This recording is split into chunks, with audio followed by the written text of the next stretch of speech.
The way this one starts is really interesting because there's a whole bunch of people, but they're all behind bars.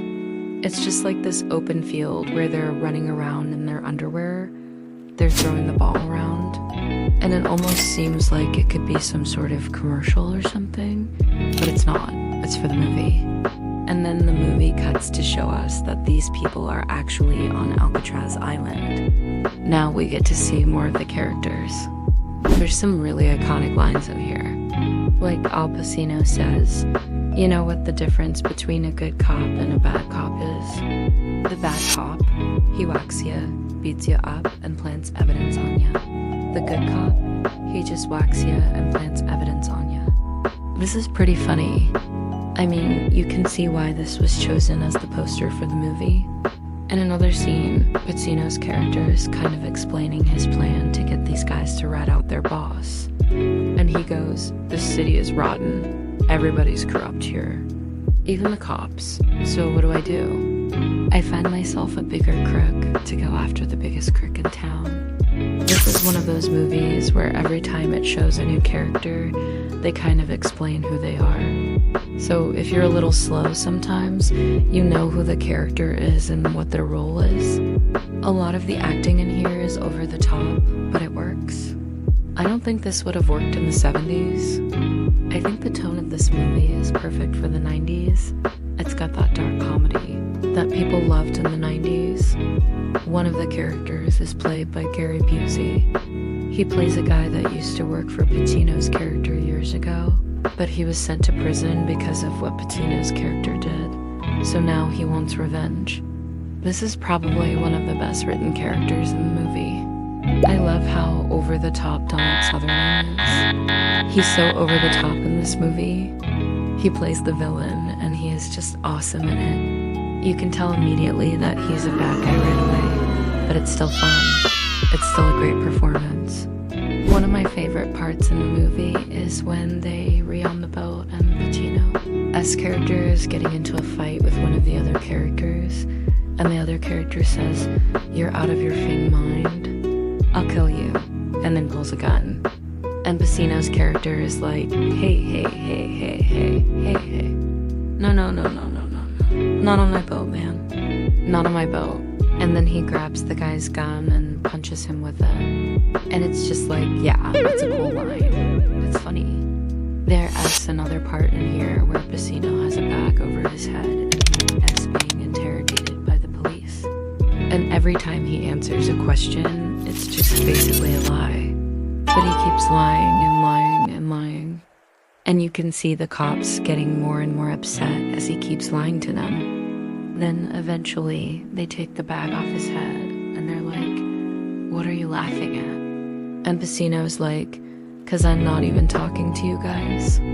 And they're like, "What are you talking about?" And then he's like, "I was talking to this lovely microphone over here. See, this microphone over here and me, we go way back. We have a beautiful relationship.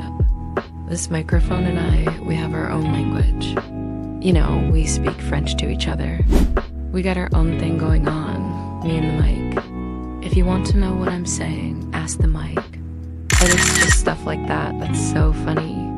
When you get such a great cast for a movie, you know, you can really do some crazy things and make them work. Like the scene in the diner where everybody's just yelling at each other. You have Pacino, you have Diane Keaton, you have Christopher Walken, you have Harvey Keitel, and then you have a couple other actors in there too. And it's just a scene that seems like it would never end.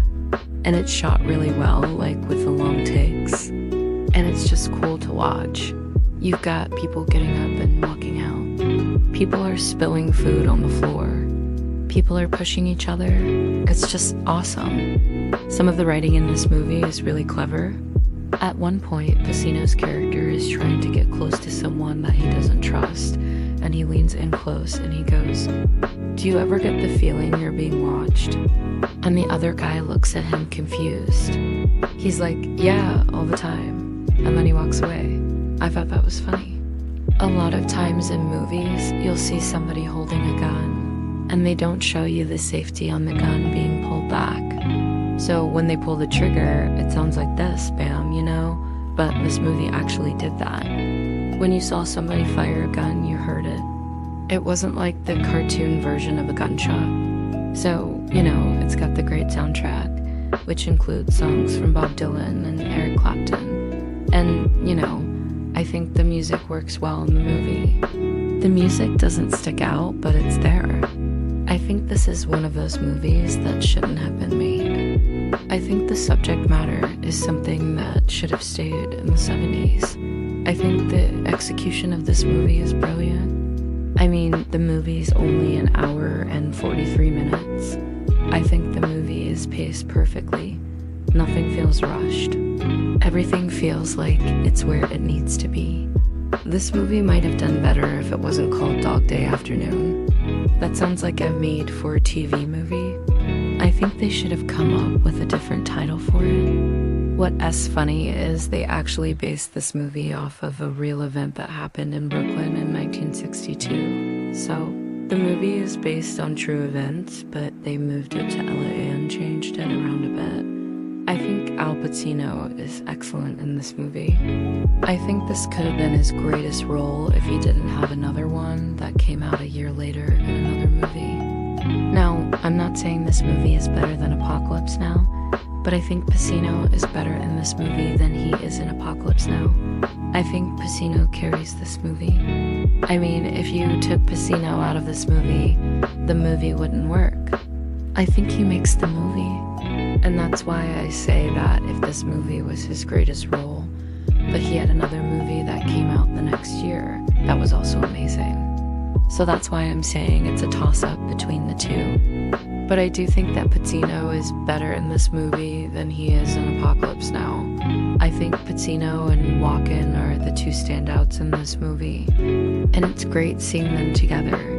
They're both excellent in this. Now, I'm not saying that the other people aren't good in this, but those are the two standout performances in the movie.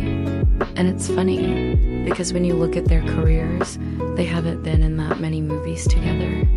This and The Deer Hunter are the two that stick out, and they both have great scenes in those movies.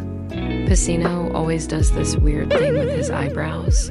He kind of raises them like this whenever he's talking to somebody, and it drives me nuts because he does it in every movie. So it's kind of annoying. I mean, he does it here. He does it in Serpico. He does it in The Godfather Part 2. He does it in Scarface. He does it in every movie. Why? I don't know. But it kind of bothers me. I think Dog Day Afternoon is an excellent movie. I think if you've never seen it, you should definitely see it.